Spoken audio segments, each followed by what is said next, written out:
22A में शामिल की गई अराजी के मुतासरीन ने तेलंगाना हुकूमत के खिलाफ संगीन इल्जामात आयद किए हैं। मुतासरीन का कहना है कि करीब मौजूद 200 एकड़ ज़मीन पर हुकूमत की नज़र है, इसीलिए उनकी ज़मीनों को भी 22A में शामिल किया गया। उनका दावा है कि इन ज़मीनों की फ़रोख्त से तकरीबन 40,000 करोड़ रुपए हासिल हो सकते हैं और इसी वजह से ये सब किया जा रहा। मुतासरीन ने खबरदार किया कि अगर उनकी ज़मीनों के मामले में मदाखलत की गई तो वो खामोश नहीं बैठेंगे। उन्होंने कहा कि ऐसे इक़दामात से मुस्तक़बिल में सरमायाकार भी तेलंगाना आने से गुरेज कर सकते हैं।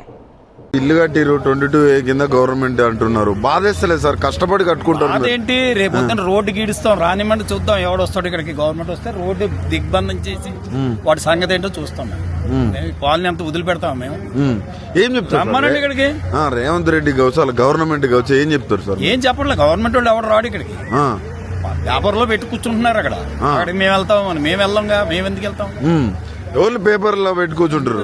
ఒకవేళ వాళ్ళు గ్రౌండ్ కి వచ్చి మాదే అంటే ఎవరికి ఇబ్బంది? ఎవరైనా కూతురు పెళ్లిళ్ళు ఉన్నాయి, ఇలాగే ఎవరైనా యుఎస్ వెళ్ళాలి, పిల్లలు చదువుకోవాలి, వాళ్ళు ఎవరైనా లాక్ చేసుకోవాలంటే వాళ్ళకి ఇబ్బంది. అంటే ఏదో ఒక రోజు మనం అంటే మనది ఇబ్బంది, అది తప్పు కదా, కరెక్ట్ కాదు.